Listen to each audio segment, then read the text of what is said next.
Welcome back to Let's Play Disco Elysium. It is 1600 right now, and I am feeling absolutely horrible. Yep, I'm probably not in the right state of mind. Lies on his side, with his eyes looking straight through you. The belt is still around his neck. His body is supine and open to intrusion by autopsy. But despite how horrible I am feeling right now, this would suffice as point the gun at the belt. The buckle comes into focus in your sights. You stand with your feet planted firmly in the ground and your left hand supporting your gun arm. Why don't you just shoot yourself in your mouth? At least you won't miss.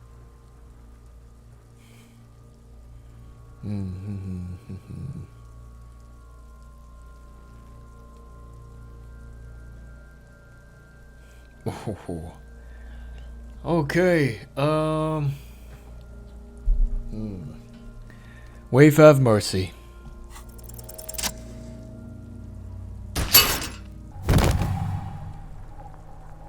The buckle explodes into tiny pieces, coming loose with a whir. Yeah. The lieutenant adjusts his glasses and takes a deep breath.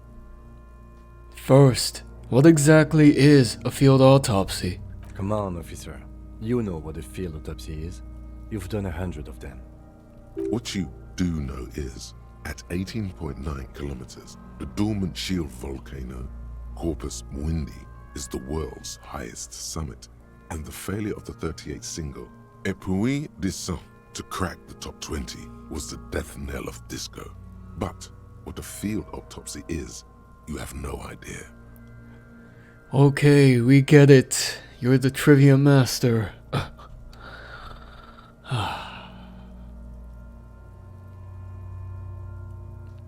Actually, it appears I have forgotten what a field autopsy is.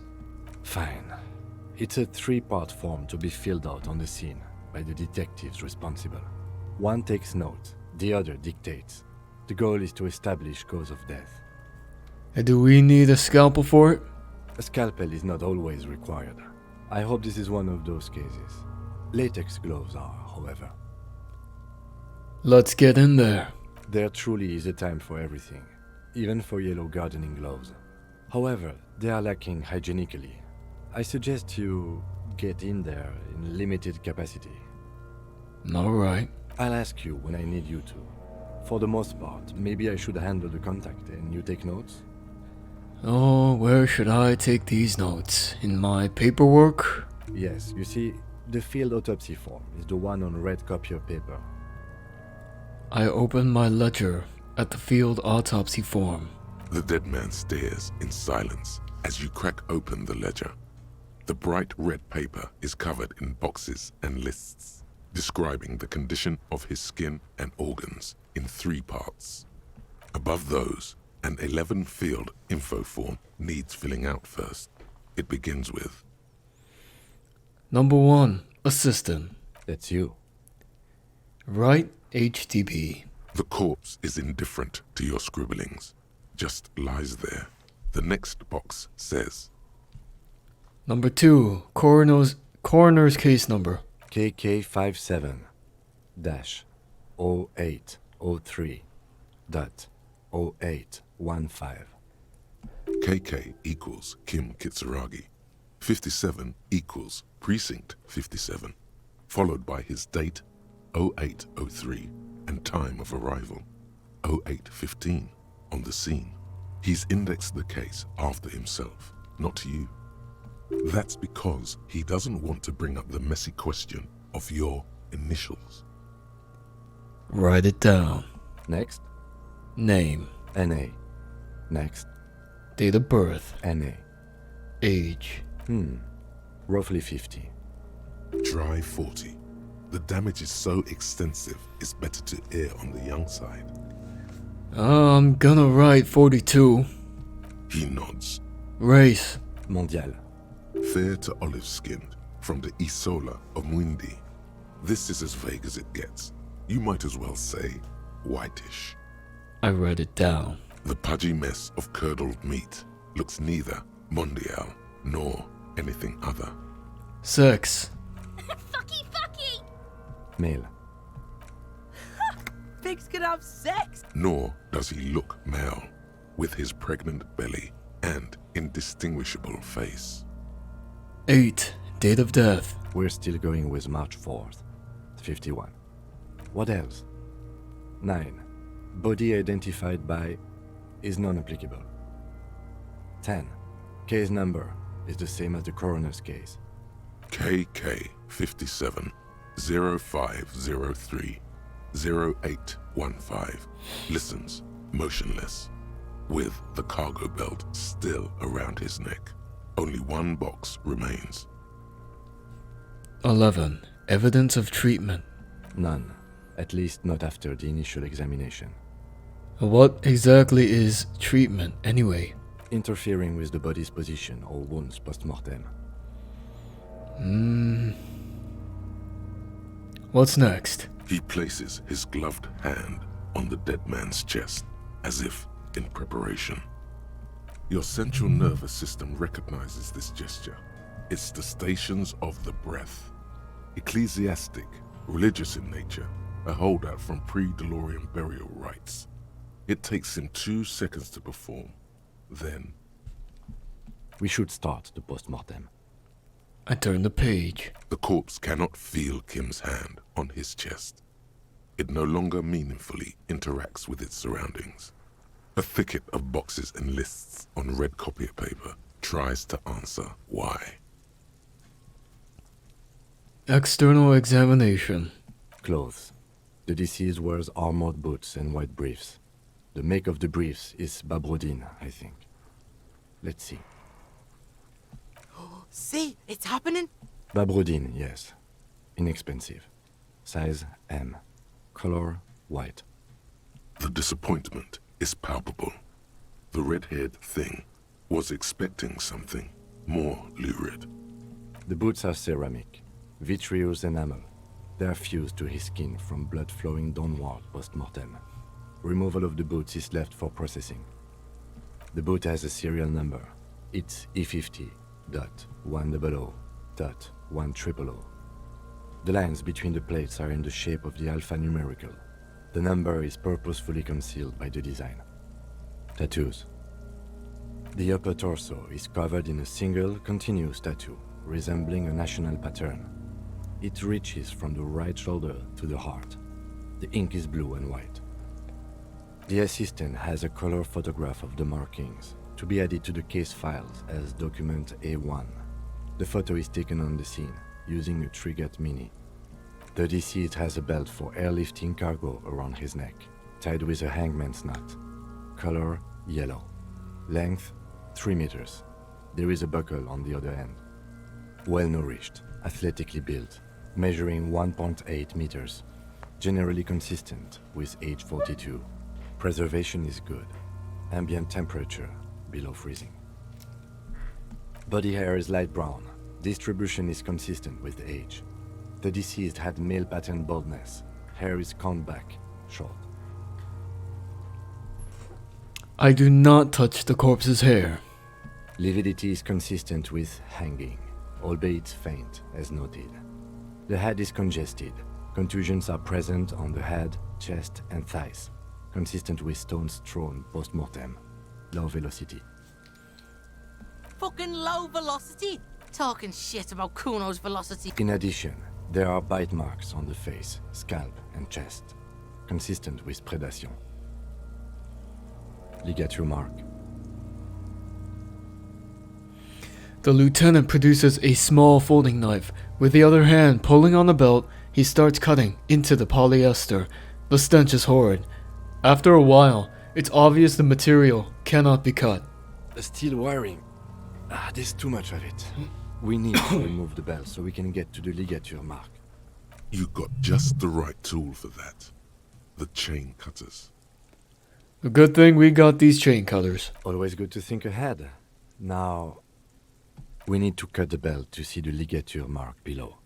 Carefully, with as much precision as you can. See, My pig. No, he ain't. Your pig's a boring fuck. Look for a good spot to cut. The belt is equally tight around the whole circumference of his neck, swelling over the edges like white bread rising from the east. The knot is the weak spot. The chain cutters fit in there, steady now, like a flower arranger. 2 cuts and it should come loose. Okay. You jam the cutters right under the knot. That seems like a smart idea. Yeah, somewhere there. Already they're buried deep in the man's flesh.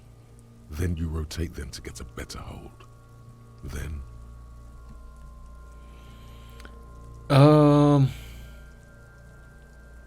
Enough. Cut some. Yeah, fuck him. Told you my pig. I should have a go first. I think I have a strategy. Let him work. he sinks the cutters into the knot, preparing to perform the cuts, with his elbow to his knee for precision. Snap. The knot is slashed. Another cut and the belt falls apart like a flower bouquet, revealing the dead man's neck and the dark red ligature mark around it. Here. He hands you the chain cutter's back and then kneels closer to the body, running his finger along the dark red groove until he comes to a gap. The rope rises to a point, leaving a gap in the ligature mark. The suspension point is in the back of the neck, on the nape. Hemorrhaging is observed on the skin, above and below the ligature mark. The mark is well pronounced, consistent with a drop from 1 or 1.5 meters. Chest is intact, normal contour. Abdomen is protuberant, pelvis intact, genitalia... No! I fucking... Genitalia is male and unremarkable. No evidence of injury. Back is symmetrical and intact. Upper and lower extremities are intact, but asymmetrical. There are combat injuries on the right hand, thigh, and hip. In addition, I see smaller, residual scars, too numerous to count, covering about 30% of his skin. From wounds sustained over 2, maybe more decades, dispersal and accumulation indicates long and active combat duty. The scarring is extensive, way more than the law officials. We have a real museum here. Of battles, wars. Last item, hands. He takes the man's right hand in his, inspects it, then moves on to the other hand. Pick up the hand. The hand feels heavy, filled with decay liquids, like it's ready to explode if squeezed hard enough. You're suddenly repulsed, so much so you feel compelled to drop it. Hands are clean. No sign of injury from struggling. Were we expecting any? I was. Maybe I'm just not seeing them. Honestly, this stench is making it hard for me to think at the moment. Ooh. That's all for the external. Well done. What next? Internal examination, number 2. Central nervous system. I have nothing. Do you have anything on this man's central nervous system? Of course, there is a moral to be drawn from it, a moral to this story. Let's see where this takes us. If I may add the moral of his story. What would that be? The dead man looks, too, with barely contained excitement to hear the moral of his story. The brain is very vulnerable to compromises in its blood supply. I think that may well be the moral of every story, officer. Outright not applicable. Good. Musculoskeletal. Purge fluid is coming from the mouth. Not injury related. Eyes and tongue protuberant. Hyoid bone. Let's see. With his eyes almost closed, the lieutenant puts his hand on the dead man's throat and begins to massage it, gently. A rotting smell erupts from the mouth. Purge fluid runs down his lips, black and viscous. You hear cracks as the lieutenant moves his sharp fingers inside the flesh, like the creaking of an old house at night. Yeah, jack that The hyoid bone is fractured. The rest of the musculoskeletal system is intact. Unremarkable. Respiratory system. Back hunched, as if in prayer, he begins to pry open the dead man's jaws. He stops to exert more force. Both hands are used. Oral cavity shows no lesions. The victim has received dental implants, possibly after a combat wound. Mouth swollen.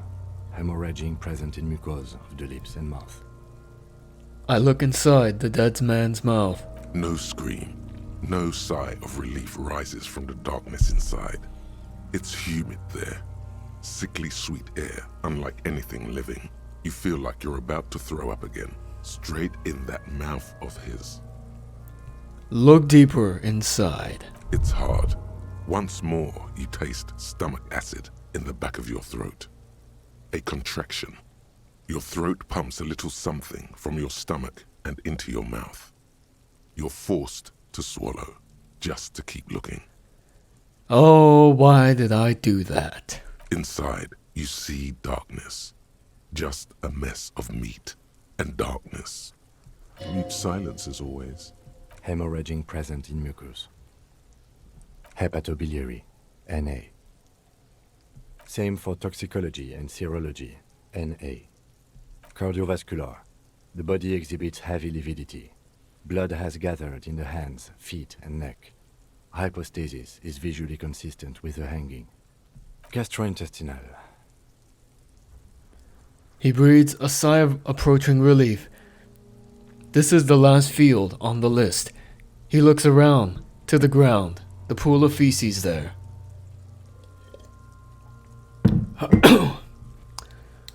Oh, This God. would Digested semi-solid food in stomach. Voila. Write it down. Keep the voila. What's next on the list? Description of injuries, number 3. Let's see. We have bite marks, contusions on the head and chest, and a ligature mark encircling the neck. You'll need 3 fields. Leave a 4th one too. be thorough if you want maximum results. What about the injuries we have inflicted? Oh, so we inflicted them? Okay, I have inflicted. Okay, so there's an incision on the thorax from a chain cutter. I wouldn't mention it. Better not to muddy the waters. So, back to injuries. See? Why don't you? Now, injuries. What's the 4th injury field for? Nothing. Just in case. Head, Bite marks. chest, and scalp bite mark injuries. Predation by birds has caused damage to the body. Odontologist does not need to be consulted. And your opinion, officer? Non-fatal. Post-mortem. Agreed. Next injury? Contusions. So, the scalp bleeds from a post-mortem head injury, a stone. The injury does not have the rim of an early inflammatory response. The perpetrator on the scene has confessed to causing it post-mortem.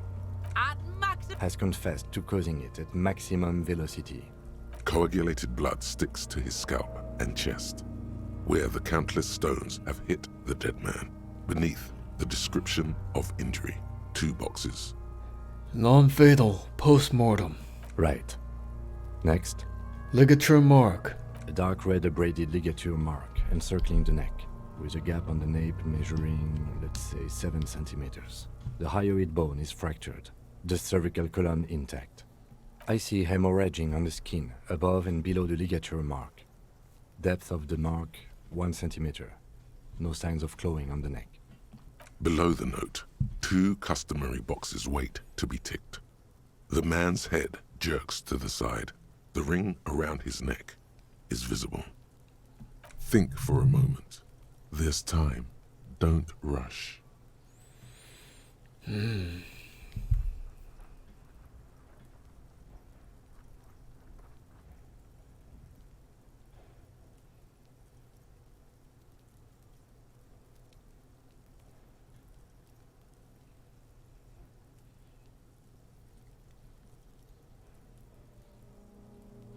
Is it possible he was killed and then hanged?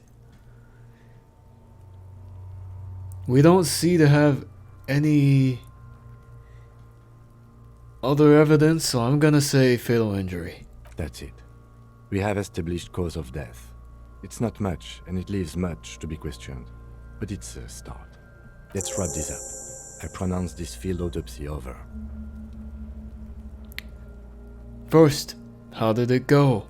Well, we established probable cause of death. Some would say that's the goal of an autopsy. What else? We were thorough with the list of injuries too. We described them all in detail. What is there to say? Given the circumstances, it was a professional field autopsy.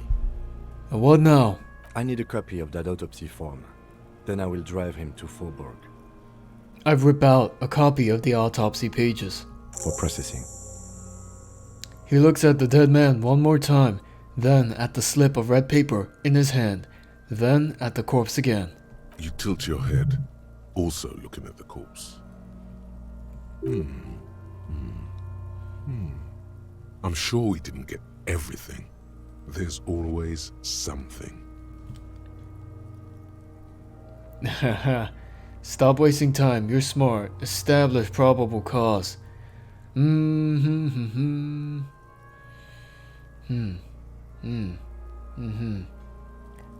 Let's roll.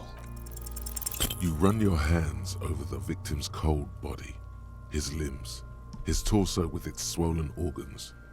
Maybe you should be more thorough. Look under his fingernails like him already did. His fingernails have turned dark. They're chipped and quite long. There is dirt under them. That's all. Do you think we missed something? Yes, there's something we're not seeing. Okay, well, we are in livor mortis here. He is disintegrating. We need to refrigerate the body if we want to conduct another examination, and we need to do it fast. Okay, where do we find a fridge for the body? It would have to be industrial in size. Let's start by asking Gart at the Whirling in Rags and the Fritz store down at the gates. If they don't know, but only if all else fails.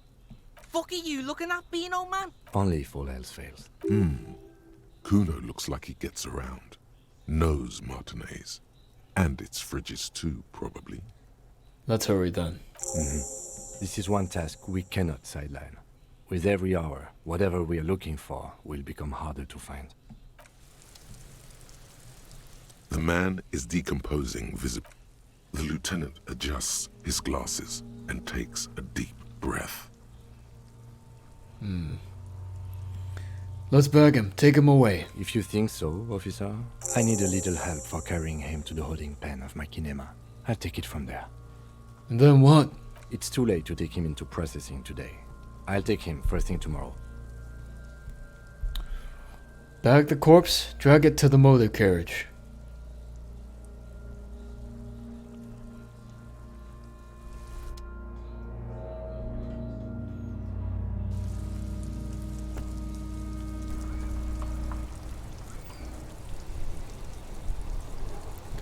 Okay, we'll save here.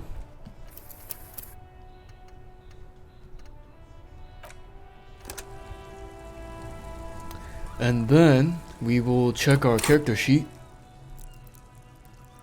I think I want to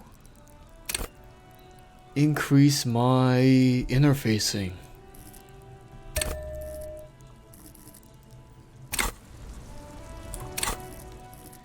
Do I have another skill point?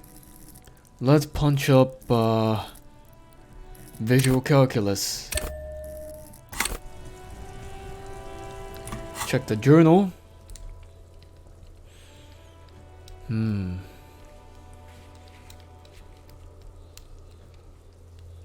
Well, first we're gonna go inside the Whirling in Rags and see if we can't get into the kitchen. Other entrance.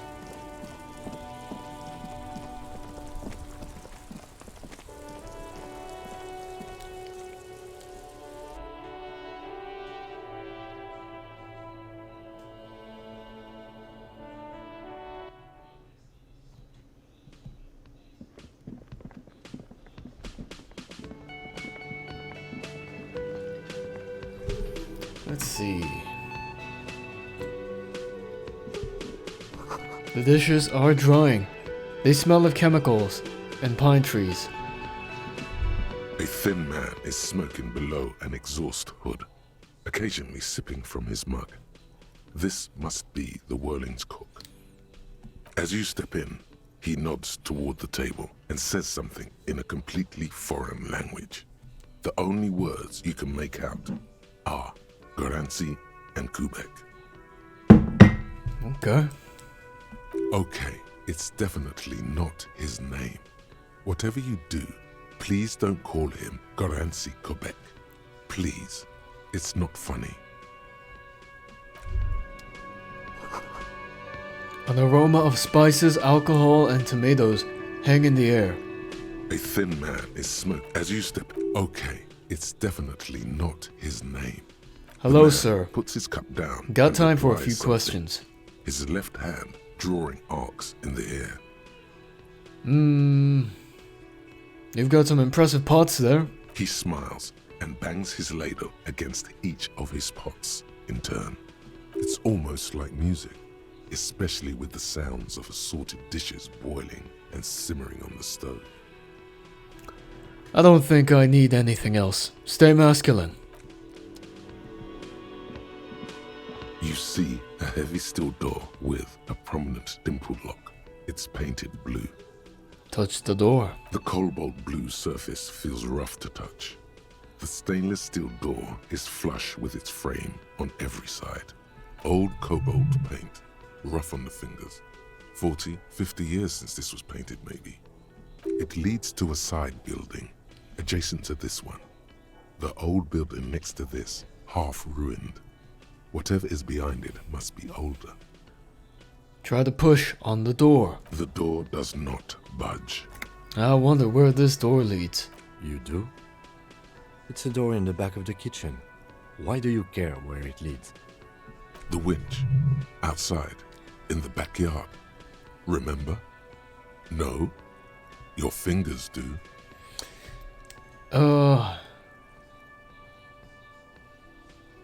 There's a winch outside on the roof, like that of a small elevator. Well, if there was a winch, I suppose we could look into it. As a side investigation. Yes, a mini side investigation. Gart is the person to ask about this. The cafeteria manager.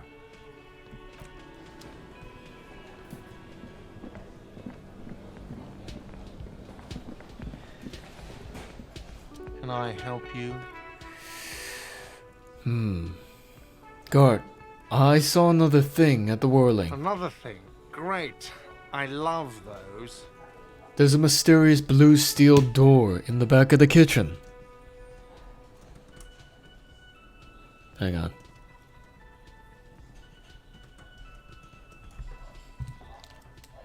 Oh, yes, that door, sure. There's nothing mysterious about it. It's just a door. Do you know what's behind it? Do you have... No, I don't have a key. I don't know how to get there. And I don't care either. It's not like I've been wondering about it for 10 years. It's just a frit warehouse, probably. Or some boring storage space with a bunch of old junk and dust. Junk and dust. He's attempting to maintain an air of indifference. It's absolutely not convincing. I think you'd like to know what's back there. Fine, okay, a little. But my job doesn't leave me time for wondering about one locked door in one of the cafeterias I manage. So I haven't opened it. I have cleaned the whole place 100 times over, though, after the animals. And I haven't found a key, so good luck with that. Yes? Well... explore the Whirling's secret passages. There are strange doors in the Whirling. No one knows where they lead. Find a way in and see what's hidden there. In the hostels, cafeterias, forgotten corners. Victim tattoos. Ask about the tattoos' possible meaning. You have a photo of the hangman's tattoos. Maybe someone can decipher them, tell you what they mean. You should probably talk to about 2 people about them for this.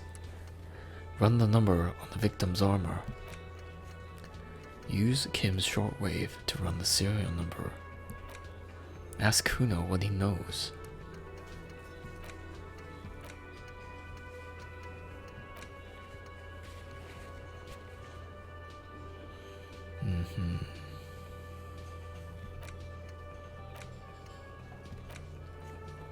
Okay, we're gonna go outside.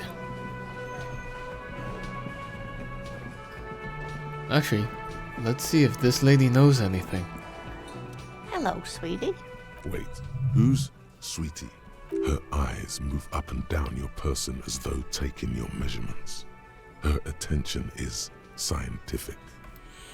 Does that mean you like me? You're a handsome man, officer, with your mustache and your chiseled jaw and that silly dimple on your chin. Oh, I am all about the MILFs. God. But dear, you're not for me. I'm too old and too married besides. You must forgive me. I'm getting so scatterbrained.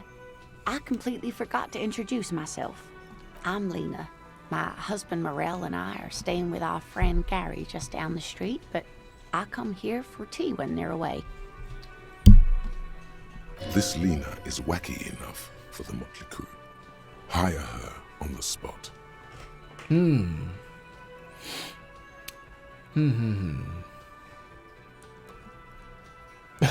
How'd you like to roll with me? Whatever do you mean?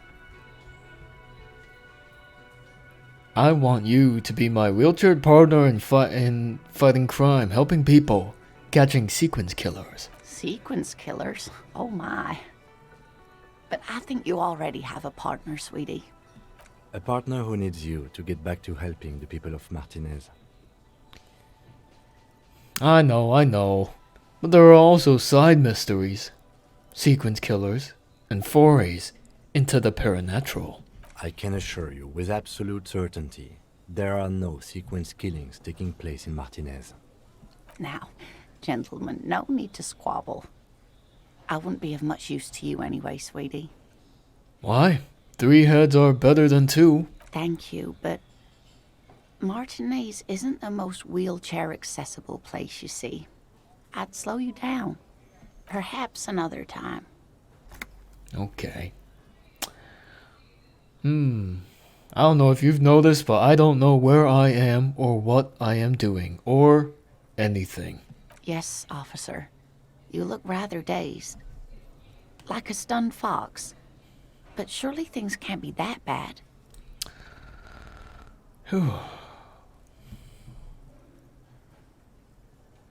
Yeah, I'm blowing this whole thing out of proportion. Forget I said anything. She nods, but still looks worried. Oh, I've gotta get going now. Of course, dear. Good luck with your case. Thank you. Okay, Kim, we need to talk.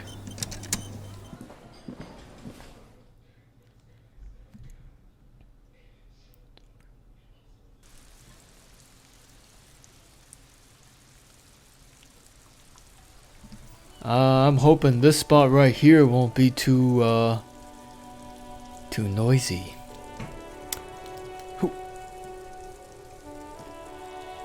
Yes? Tell me about the case again. What do you want to know? Now that we've inspected the scene, I want to know more about this pissing competition you mentioned. What's there to say? It's just stupidity. Well, what kind of stupidity? The cop kind. Our precincts can't decide if Martinez is part of Jamrock or the industrial harbor. Yours or mine, as if we somehow own parts of the city. Typical street gang mentality. So we've let the Union make a mockery of law enforcement here. And now it's come to its natural conclusion. Ah, so this is a struggle over who runs Martinez. Well, sort of. It's less a matter of who gets to police Martinez than who has to. It's an orphan district, in other words. I think the dispatch desk just told both our stations about the hanging. There was quite the brouhaha at the 57th, I can tell you that. Time to settle it, they said. Cop off. But I assure you, I am not their finest or toughest, with 102 cases solved. What I am is least interested in a pissing competition. Well, that is fine by me. So he volunteered to represent the 57th, but not out of competitiveness. On the contrary, somewhere in your mind hangs a dark green blackboard. There are 2 columns. One says, cases solved. The other, confirmed kills.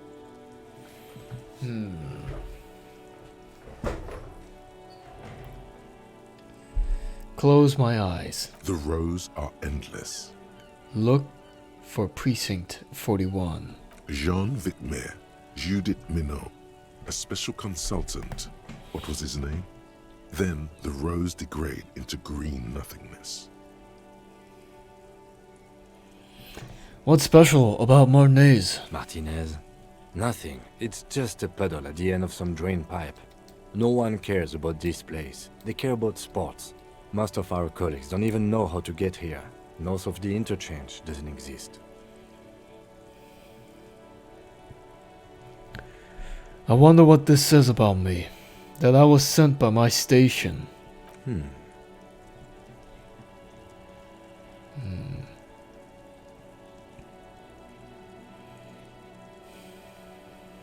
I must be an augury.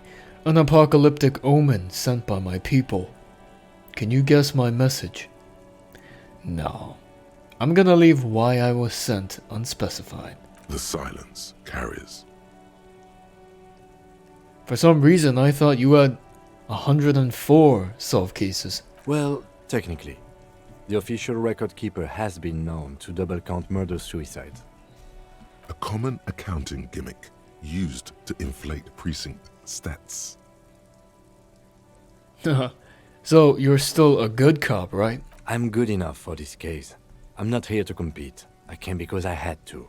My fellow officers, the sergeants in particular, would have made this scene into a circus. Okay. Enough of the competition then. Yes, it's a wholly pointless matter. Forget I ever mentioned it. Why did the 41st send me to my logic? +1, sorry cop.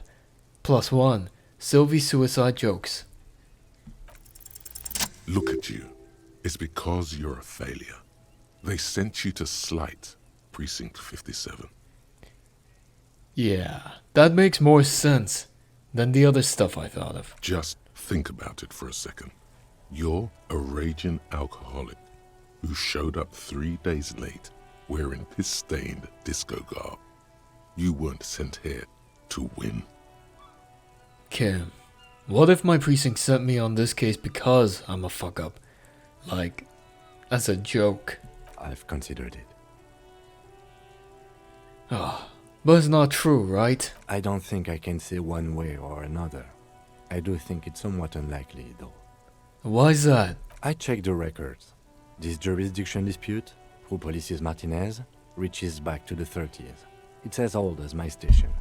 And all this time we can't decide who gets Martinez? I think, yes, both stations would prefer a win. So you are their finest. I am the finest of nothing. Do you really see me as a safe bet? Safe? No. But you're old. You've made it this far. Something has brought you through. We've only just started working together, so I don't know what it is yet. But it's there. So no, I don't think they sent you as a joke. And even if they did, they are in for a surprise. Wow, that's nice of you to say, Kim. What's next? The victim's tattoos. Run the number on the victim's armor. Okay. Let's do that.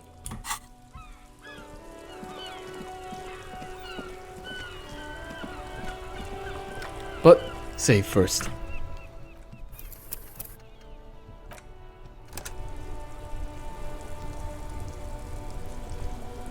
Inside, you see a set of steering levers, a radio microphone, a pull-out toolbox, and the soft glow of the fuel preheater gauge. Let's see. Pick up the radio again. This is Precinct 57. How may I assist you? Could you run a serial number from a pair of armored boots for me? Sure, officer. What's the number? And the make of the armor, if you know it. E50.100.1000. The make and model of the armor is Fairweather T500/VE. Got it. I'll contact the ICP database immediately. Call back tomorrow. Hopefully they'll have dug up something useful by then. Okay, thank you, Alice. The International Collaboration Police, ICP, is an inter-Isolari law enforcement service, the crown jewel in the moral intern diadem, alongside EPIS and the coalition government. 57th, over and out. In the cabin, you see a set of steering levers. Next is run the number, end of day debrief.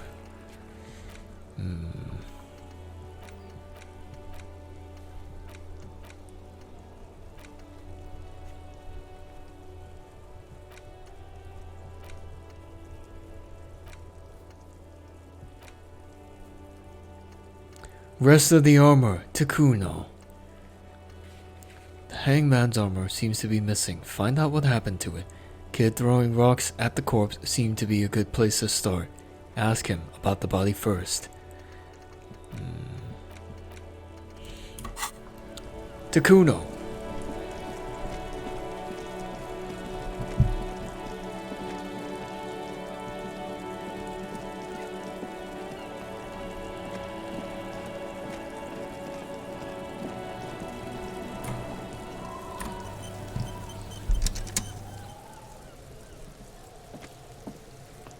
Does Kuno care?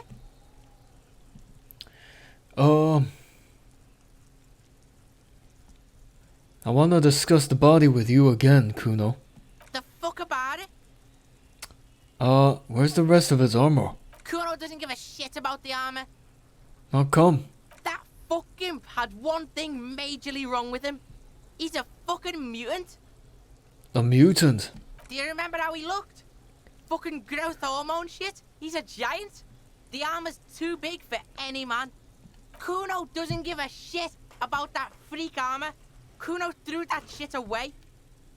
What do you mean you threw it away? Kuno tried to get the helmet on. It was too big. Kuno kicked that shit in the sea, rugby style. That shit means nothing to Kuno. You threw it in the sea? Yeah, that shit means nothing to Kuno. Kuno doesn't give a shit about material shit. Kuno's a fucking monk. You wanna fuck on someone about that armor? Go fuck the mustached union fuck. The jolly troubadour shit at the gate. What do you mean, troubadour? Yeah, cock in boot. You know that jolly union cow fucker? Came around talking about cows or some shit. Came around pretending like he cares about cows. So yeah, he's the one you want to talk to. He's fucking crazy about that armor shit. Coming here pretending like he likes cows. Trying to catch a peep at Kuno's armor. Go to the gate. Ask him yourself. Curious, my liege. Why did Kuno feed you this information?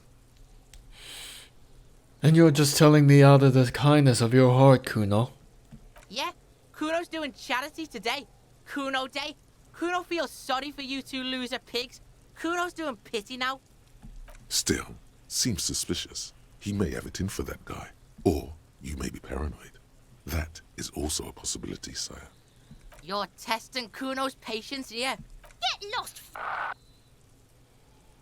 Kuno doesn't fucking care. Okay, well, at least we didn't die. Let's check this little box. Oh, money. And magnesium. Do we have anything for health?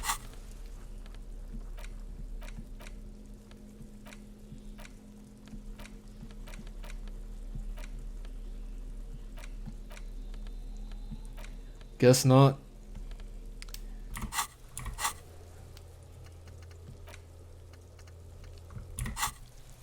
Let's see.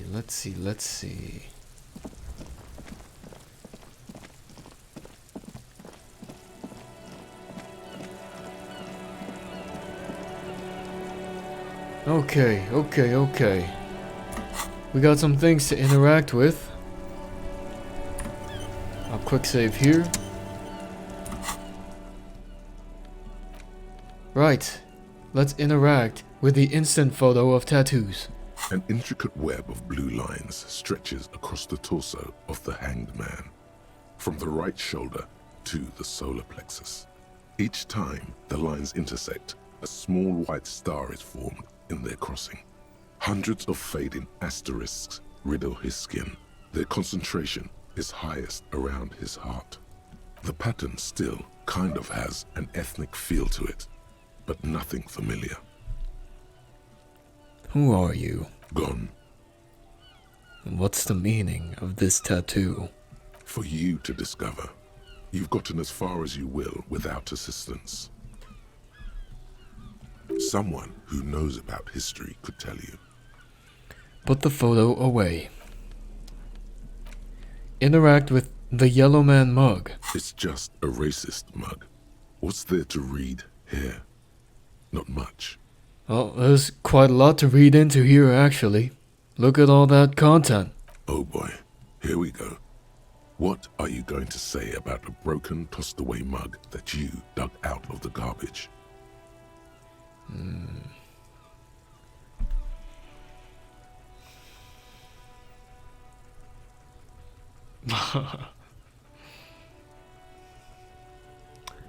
The mug will be useful. By denouncing it, I can earn political capital to mask my badass hustling. If you want to earn some change by guilting people, go for it. But if you want to earn real dough, finish the case and start getting paid again. It's just a rip butt. Okay. One time only. I like it. Let's speak to the gardener, see what she has to say. I can't believe it's snowing again. It felt like springtime just a few days ago. Okay.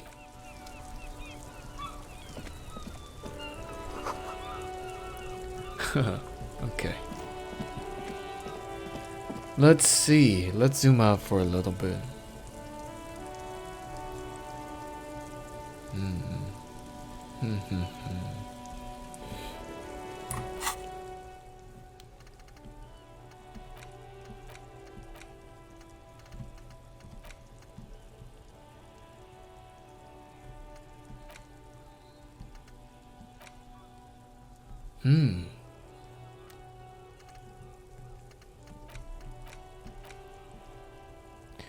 I can unlock one of these with a skill point. Looks like these are permanent raises. Okay.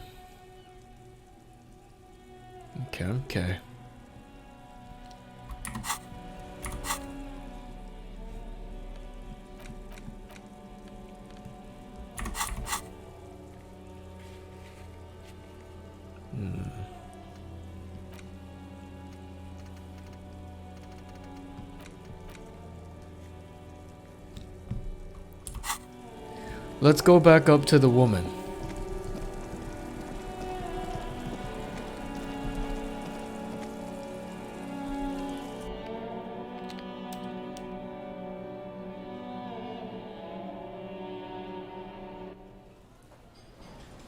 Oh, someone new.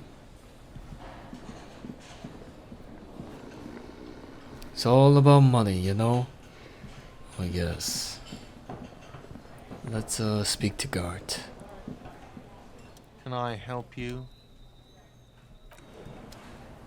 Up the stairs.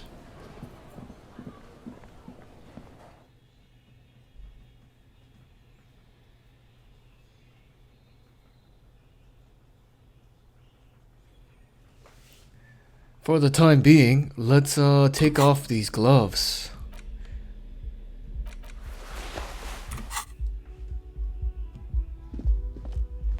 The door is closed. Still nothing. The lieutenant gives you a quick glance.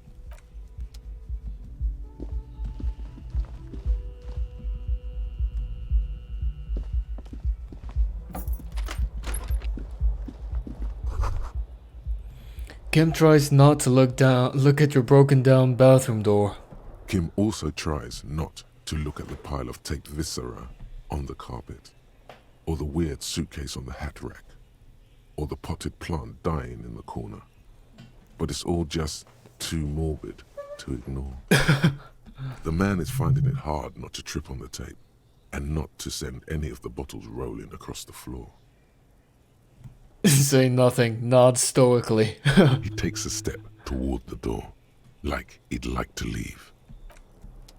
Let's look in the mirror again. Who am I? A mirror hangs on the bathroom wall. In it, your face, adorned with the expression. Let the mirror be for now. Let's try to use these chain cutters, shall we?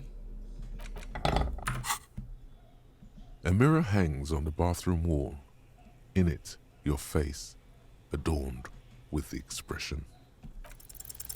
The faucet is quite terribly mangled, but you just might be able to twist its parts into place. You handle the chain cutters deftly, applying just enough pressure. The faucet regains a recognizable shape. The steam stops. Told you that you needed those chain cutters. Everything is connected. Everything has a purpose. The mirror begins to clear slowly without you having to wipe it. No more steam and know the origin. Let's try to stop the expression. Still not happening. Let's check our map. Right. Hangman. What is this? Oh, okay, found white checks. Well, we're good. Yes?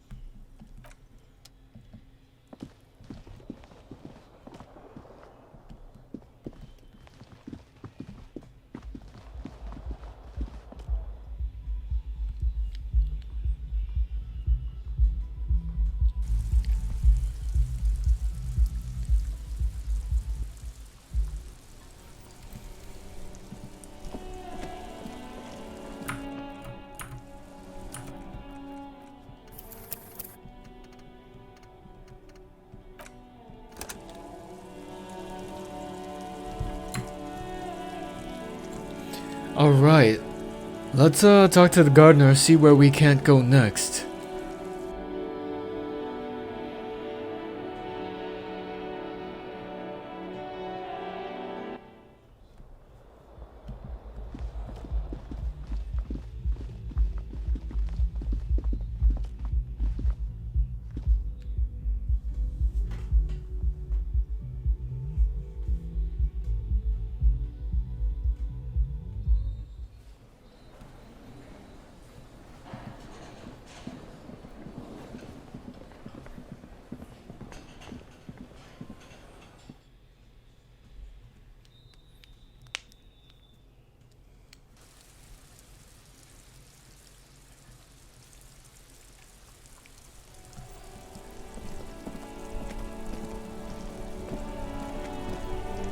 I can't believe it's snowing again. It felt like springtime just a few days ago. We need directions. Of course. Where to? Do you know where I can find the rep for Wild Pines? Wild Pines? You mean the company woman? Yes, a representative of the harbor. She should have set up operations nearby. Oh, that must be the woman on the giant boat. There's one docked on the pier.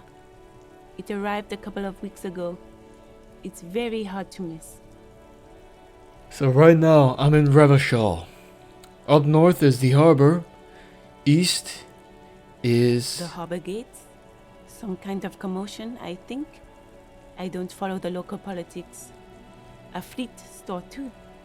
South is... Some shops and a bridge.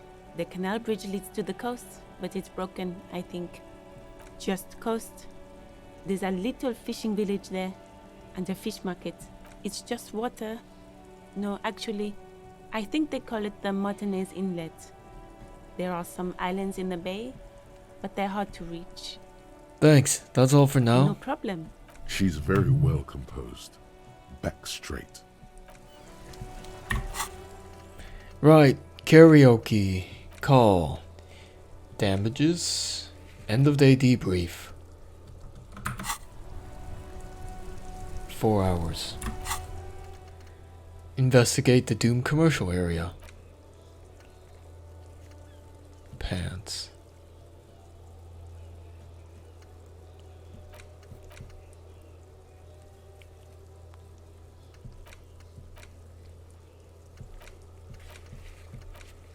Well, it appears that's all we have left to do. So, let's get exploring. You, sir. I am a gander and a hunter and a gatherer. Feel like a traveler. A simple little cadence. He seems to be making it up as he goes. Keep listening. From another planet. Hey there. What's going on here? It's the jam, my man. He motions towards the sprawl of lorries with a sweeping gesture.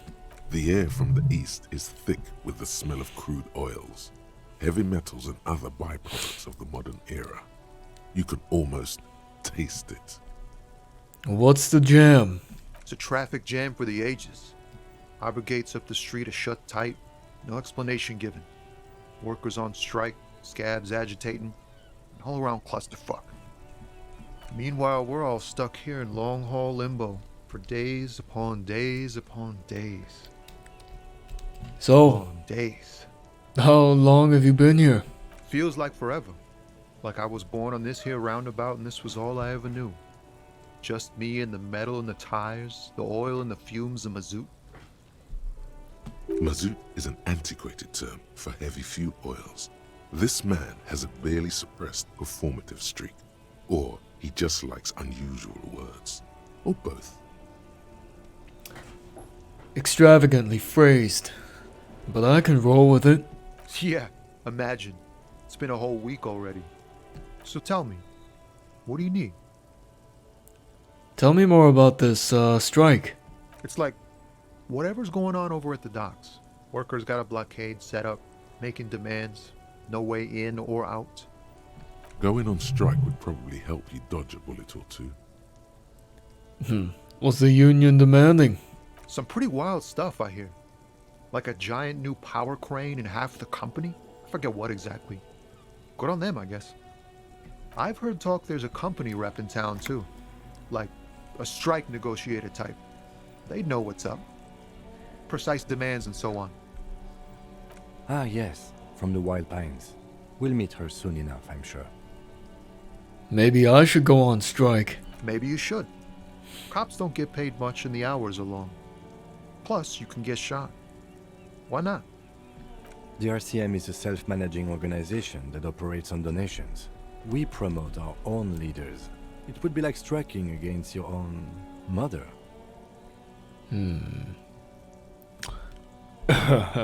Guess you've got a point there. Yes, but do continue. You were asking about the strike? What do you think the company wants? They want to keep that money flowing in, my man. Ka-ching. He doesn't blame them, but he's not on their side, that's for sure. Well, anything else I should know? Anything else? Yeah, this ain't really my area of expertise. I just do my job and get paid. I have things to do and places to be. All of us do. All of who? Us lorry drivers. Camionneurs. You still hang around here waiting for this mess to end. Most have scurried off somewhere to get drunk or high. Or laid. Not that I blame them, really. But not you? Not my thing. Chasing transient pleasures is a drag these days. I prefer the examined life now. Thinking, reflecting, observing. He glances down the road toward the horizon, a glint of something in his eyes. He tries his best to look nonchalant, but there's a rigidity in him, as if trying to conceal something warm and deep beneath a cool exterior. What are you hauling anyways? Oh, high-grade narcotics, illegal firearms, stuff like that. Relax. He's merely joking. Huh. Wicked. I've always wanted a friend in the underworld. Ha! No, I'm joking, my man. Found runs a nice, clean business. This haul of cargo is mostly sporting goods. You know, tracksuits and that kind of thing. They usually get shipped to Grodd and the Occident, though we've been making headway in the Ilmaran market lately. That's your machine behind you? This rockin' beauty. Sure is, like a rash you can't get rid of. You interested in heavy-duty cargo machinery? A motor lorry, also called a camion, on Caillou and neighboring islands. This one looks roughed up enough to be some sort of found rust bucket. Maybe the A6? That a found A6 you got there? Good eye, my man. Yup, she's an old one, but reliable. Me and her spent a long time together. Think I could get one of those found tracksuits you're hauling? We're pals and all, but I can't just freely hand out the merchandise. The bosses won't be happy. Right. Oh, I had another question. The man taps his fingers rhythmically against his arm. Ooh, low empathy. I'm good for now. Good talk. Don't be a stranger.